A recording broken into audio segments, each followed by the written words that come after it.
नमस्कार, सुप्रभात मित्रों। महानवमी की आप सभी को हार्दिक शुभकामनाएं और बधाइयाँ।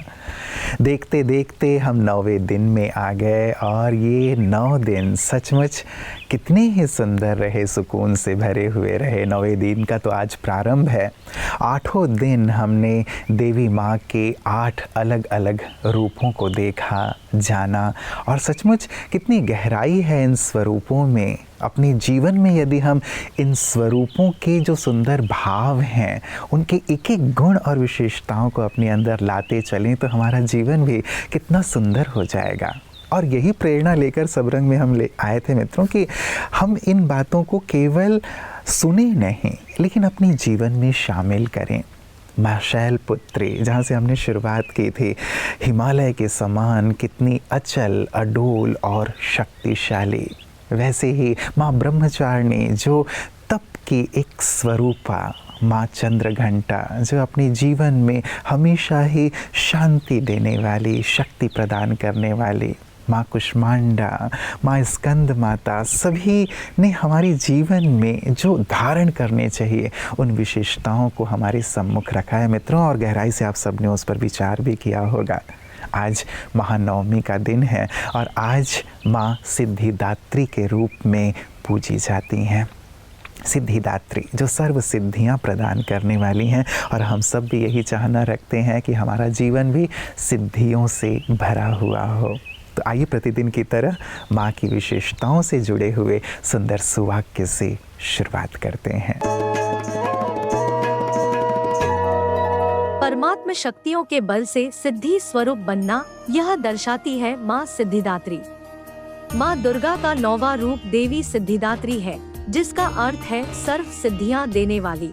देवी को 4 भुजाएं दिखाई गई हैं, जिनके एक भुजा में स्वदर्शन चक्र अर्थात स्वा का दर्शन करना, जिसके पास सृष्टि के आदि मध्य अंत का ज्ञान है, शंख अर्थात ईश्वरीय ज्ञान और गदा अर्थात परमात्मा द्वारा प्राप्त योग और ज्ञान बल से बुराइयों रूपी असुरों का नाश करना। चौथे हाथ में पवित्र जीवन का प्रतीक कमल पुष्प है। जब हम इन सभी अलंकारों को अपने जीवन में धारण करेंगे तो जीवन सिद्धि स्वरूप बन जाएगा। मित्रों, कहते हैं दुनिया में सबसे तेज़ रफ्तार दुआओं की होती है, जो ज़ुबान तक पहुंचने से पहले ईश्वर तक पहुंच जाती है। और निरंतर हमारे अंदर से यही दुआएं इस नवरात्र में आप सबके लिए निकल रही हैं कि ये नवरात्र आपके जीवन को सुख से, शांति से, समृद्धि से भरपूर कर दे। और ये भी खास शुभकामना लिए हुए हम आए हैं कि इस नवरात्रि में हमने जिन जिन बातों की सुंदर चर्चा की है वो भी आपके जीवन में शामिल होते चलें, ताकि जीवन प्रकाशित हो जाए आध्यात्म की ऊर्जा से, आध्यात्म के प्रकाश से। आप ही हमारे परिवार के सदस्य हैं और परिवार सुखी है तो हम सुखी हैं। तो आप हमेशा सुखी रहें, प्रकाशित रहें, आनंदित रहें। इन्हीं सुंदर भावनाओं और कामनाओं के साथ आइए चलते हैं अपने अगले सेगमेंट, आपकी सेहत आपके हाथ की ओर। ओम शांति फ्रेंड्स। दोस्तों, हम बात कर रहे हैं हाइपर एसिडिटी की। बहुत कॉमन प्रॉब्लम है, जैसे आप जानते हैं, हर तीसरे आदमी को कोई प्रॉब्लम है। अगर आपको है, इसने आपने सिम्टम्स आपके इस पर एक्यूरेट हैं और इसको आपने डायग्नोज कर लिया है, उनके कारणों को समझ लिया है दोस्तों, तो इनका इलाज क्या करें। दोस्तों, सबसे पहला तो अगर आपको ये प्रॉब्लम डायग्नोज होती है तो इसके हमें कुछ नॉन मेडिकल तरीके, जैसे कि इसका कारण जो है उसको हम निवारण करें। जैसे अगर आपको मोटापा है, ओबीज हैं आपका वेट जितना होना चाहिए उससे 10% ज़्यादा है, या ओवरवेट हैं आप, तो दोस्तों अपना वेट कम करने की कोशिश करें।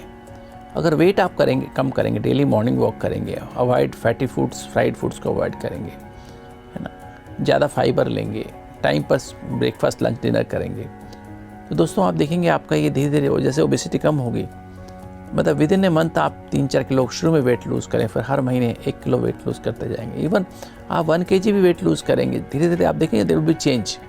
आपकी जो एब्डोमेन मसल्स को आप थोड़ा स्ट्रॉन्ग बनाएंगे, डायफ्राम को स्ट्रॉन्ग बनाएंगे एक्सरसाइज करके, ब्रीदिंग एक्सरसाइज करेंगे, तो आप देखेंगे आपका ये प्रॉब्लम कम होती जाएगी। टाइम पे खाना खाने से प्रॉब्लम ठीक है, सोने से 3 घंटे पहले खाना खाना, जैसे बताया, डेली वॉकिंग करना। और दोस्तों ये आप साथ में मेडिटेशन करेंगे तो आप देखेंगे इससे आपको प्रॉब्लम कम हो जाएगी। चाय कॉफ़ी छोड़ दें, स्मोकिंग करना छोड़ दें, शराब पीना छोड़ दें। फिर दूसरी बात है हमारी जो हम इसके लिए दवाई लेते हैं वो H2 blockers, histamine 2 symptoms receptor blockers कहते हैं। वो सिमेटेडीन और फेमोटेडीन और रेनिटिन ऐसे नाम की दवाएं जो पुरुष में आती थी, ये भी हमारे एसिडिटी को कम करते हैं, एसिडिटी बनने को कम करते हैं, जो हमारे से निकलता है उसको कम कर देते हैं। पर इससे भी जो अच्छी दवाई जो अवेलेबल है वो प्रोटॉन पंप इनहिबिटर्स हैं। कई नामों से आती हैं, आपने भी खाई होंगी, जैसे ओमिप्रोजोल है, लेंसोप्रोजोल है, कई नामों से दवाइयाँ अवेलेबल हैं, है ना। रेविप्रोजोल है, पेंटोप्रोजोल है और भी एसोमिप्रोजोल है। तो दोस्तों ये दवाइयाँ अवेलेबल हैं, ये एसिड बनने को कम कर देती हैं। दिन में 1 या 2 बार नाश्ते के पहले और डिनर के 1 घंटा पहले ले सकते हैं। ये हमारे एसिड की प्रोडक्शन कम कर देते हैं, पर लगातार लेना फिर ख़तरनाक हो सकता है, कमज़ोरी पैदा करेगा और आपको कई तरह के सिम्टम्स, इसमें स्पेशली विटामिन B12 डेफिशिएंसी होने के चांस बहुत ज़्यादा हो जाते हैं। दोस्तों याद रखें, ये दवाई आप ले सकते हैं, किंतु अपने व्यवहार को बदलें, लाइफस्टाइल को बदलें। और तीसरी जो मेडिकेशन जो आप यूज़ कर सकते हैं वो है, कभी कभी आपको अगर जलन होती है, तकलीफ़ होती है, तो कुछ दवाइयाँ ऐसी हैं जो कि हमारी आंतों को स्लो करती हैं और हमारे इस सिम्टम्स को कंट्रोल करने के लिए मेडिसिन्स हमारी एंजाइटी को भी कम करते हैं, वो भी हम दवाई ले सकते हैं, जो कि डिफरेंट नामों से, कुछ नाम जैसे हैं कि जिसमें कुछ सेडेटिव होता है और कुछ इस स्फिंक्टर को लूज़ करने का सिस्टम होता है। और दोस्तों फिर सर्जिकल प्रोसीजर के द्वारा हम ये जो हमारा वाल्व है इसको फंडोप्लाइकेशन कहते हैं, उसको हम अपनी एक लेप्रोस्कोपी के द्वारा इसको हम ऑपरेट कर सकते हैं, उस वाल्व को टाइट कर सकते हैं, फंडोप्लाइकेशन कर सकते हैं। या कई बार ऐसे एक आजकल मैग्नेटिक एक वो बीड्स होती हैं, उसकी एक बनी हुई चीज़ आती है, उसको हम वहाँ डाल सकते हैं, जिससे कि हमारा वाल्व टाइट हो जाता है और हम इस प्रॉब्लम से बच सकते हैं। दोस्तों तो याद रखें, अगर आप इस प्रॉब्लम से पीड़ित हैं तो आप डिल ना करें, इसकी तुरंत ही लाइफस्टाइल मेजर यूज़ करें, और अगर वो भी ठीक काम ना करें तो फिर दवाइयाँ लें या फिर बाद में ऑपरेशन की आवश्यकता तो वो भी कराएं। ओम शांति। मित्रों, प्रतिदिन नवरात्रि नारी शक्ति में हम आपको देवी माँ के सुंदर जो स्वरूप हैं उनके पीछे के आध्यात्मिक भाव को स्पष्ट करते आ रहे हैं, और सचमुच विश्वास है कि आपको बहुत पसंद भी आया होगा, क्योंकि हम पूजा अर्चना तो करते हैं माँ के स्वरूप की, लेकिन एक एक चीज़ के पीछे जो आध्यात्मिक भाव हैं उन्हें जब हम समझ कर करते हैं तो और भी मन प्रसन्न हो उठता है कि इस चीज़ का ये भाव है।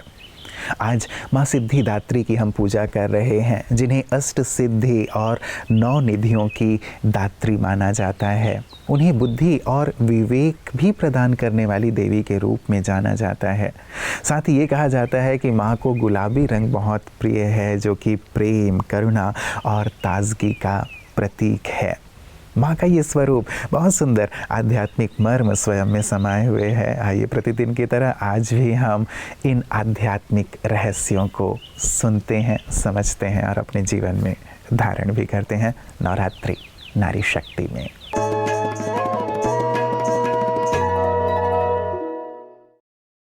ओम शांति। नवरात्रों के शुभ पर्व की आप सभी को हार्दिक शुभकामनाएं। आज है नवरात्र का 9वां दिवस। आज के दिन समस्त भक्तजन माँ दुर्गा के माँ सिद्धिदात्री स्वरूप का गायन व पूजन करते हैं।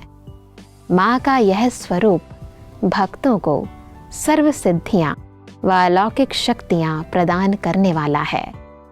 माँ के स्वरूप को लाल वस्त्रों में तथा कमल आसनधारी दिखाया जाता है, जो माँ की शक्ति व पवित्रता का परिचायक है। माँ सिद्धिदात्री को 4 भुजाएं दिखाई जाती हैं, जिसमें पहली भुजा में स्वदर्शन चक्र दिखाया जाता है, जो आत्मा की संपूर्ण ज्ञान युक्त स्थिति का परिचायक है, जिससे मनुष्य आत्मा देह अभिमान को समूल विनाश कर देती है। माँ के दूसरे हाथ में ज्ञान बल और योग बल का प्रतीक गदा दिखाई जाती है। माँ के तीसरे हाथ में ईश्वरीय ज्ञान द्वारा सर्व का कल्याण करने का प्रतीक शंख दिखाया जाता है। माँ की पवित्र स्थिति का परिचायक है माँ के चौथे हस्त में अलंकृत कमल पुष्प। वास्तव में मनुष्य आत्मा को सर्व प्रकार की सफलता यानी सिद्धि तभी प्राप्त होती है जब मनुष्य आत्मा एकाग्रचित होकर सर्व प्राप्तियों के स्रोत परमपिता परमात्मा से ज्ञान, गुण व शक्तियाँ अर्जित करती है। माँ सिद्धिदात्री का संपूर्ण स्वरूप विकृतियों पर विजय तथा अपने अंदर के अवगुणों पर संपूर्ण विजय का प्रतीक है। तो आइए आज अपने भीतर की इन दिव्य शक्तियों का आह्वान करें और इस स्मृति स्वरूप में टिक जाएं कि मैं सर्वशक्तिमान परम पिता परमात्मा शिव की संतान, सर्व प्राप्तियों से परिपूर्ण सिद्धिदात्री हूँ। ओम शांति। मित्रों, जब कभी भी जीवन में कोई विपत्ति आती है, चुनौती आती है, परेशानी आती है, तो ऑटोमेटिक ही हमारा मन ईश्वर की ओर झुक जाता है, देवी देवताओं की ओर झुक जाता है, क्योंकि हमारे अंतर मन में ये भाव बहुत गहराई से समाया हुआ है कि जब कभी भी विपदा आएगी जीवन में तो ईश्वर या हमारे इष्ट ही हमें इन विपदाओं से मुक्त करेंगे, दूर करेंगे इन दुखों से हमें। मित्रों, यदि विपदाओं के समय हम याद करते हैं तो विपदाएं दूर हो जाती हैं, और यदि हम, विचारणीय बात है, सदा ही उन्हें याद करें तो जीवन में विपदाएं आएंगी ही नहीं। कैसे हम ईश्वर से सदा जुड़े रहें, अपने इष्ट से, अपनी इन देवी माँओं से जिनकी हम पूजा अर्चना आराधना कर रहे हैं, मन से जुड़े रहें और उनसे शक्ति ग्रहण करते रहें। कैसे ये संभव हो सकता है सतत? यही सुंदर कला ब्रह्मा कुमारियाँ सभी को सिखा रही हैं, जो चैतन्य में शिव शक्ति स्वरूपा हैं। आइए देखें उनकी इन्हीं सेवाओं को पीस न्यूज़ हाइलाइट्स में। पश्चिम बंगाल के पांसकुड़ा में स्थित ब्रह्मा कुमारीज कोलाघाट सेवा केंद्र द्वारा गरीब और जरूरतमंद लोगों के बीच कपड़ों का वितरण किया गया। साथ ही आध्यात्मिक जागरूकता भी बढ़ाई गई।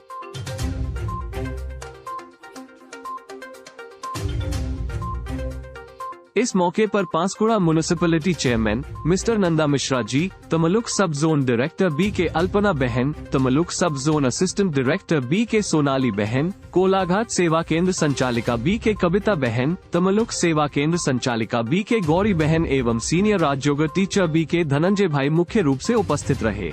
कार्यक्रम में करीब 250 लोगों की उपस्थिति रही। अंत में मुख्य अतिथियों को संस्था की ओर से ईश्वरीय सौगात भी भेंट की गई। मित्रों, पिछले 8 दिन हमने देवी माँ की अष्टभुजा अर्थात अष्ट शक्तियों की चर्चा की कि कैसे हम विस्तार को संकीर्ण करें, समेटने की शक्ति को कैसे धारण करें, कैसे परखने की शक्ति आए, निर्णय करने की शक्ति आए, सहयोग की शक्ति, सामना करने की शक्ति, ये सारी शक्तियाँ कैसे हमारे जीवन में सम्मिलित हो जाएं। और ये 8 ही शक्तियाँ मित्रों जीवन को सचमुच बहुत शक्तिशाली बनाने वाले हैं और वर्तमान समय के अनुसार बहुत ज़रूरी भी हैं। इस नवरात्रि में हम इन शक्तियों को पूरी तरह जीवन में धारण करने का संकल्प लें, और ये शक्तियाँ आती तब चली जाएंगी जब शक्तियों अर्थात देवियों की तरह हम भी परमात्मा शिव से सदा जुड़े रहेंगे। देवियों को शक्तियाँ कहा ही इसलिए जाता है क्योंकि वो शिव से जुड़कर के शक्तियाँ बनी, इसीलिए शिव शक्तियों का गायन है। हम भी अपनी इन शक्तियों, अपनी इन आराध्य देवी माँओं की तरह अपने आप को परमात्मा शिव से जोड़ें और उनसे सर्व शक्तियाँ प्राप्त करते हुए अपने आप को शक्तिशाली बना लें, ताकि जीवन के उतार चढ़ाव में सतत आगे बढ़ते रहें और साथ ही औरों को भी शक्ति प्रदान कर सकें। तो नवरात्रि की बहुत एक बार पुनः आप सभी को दुआएं, शुभकामनाएं और बधाइयाँ देते हुए आप लोगों से विदाई ले रहा हूँ, इन्हीं शुभ भावों के साथ कि आपका जीवन मंगलमय हो, सुख आनंद से परिपूर्ण हो और परमात्मा शिव और देवी माँओं की असीम कृपा आप सबके ऊपर निरंतर बरसती रहे। नमस्कार। ओम शांति।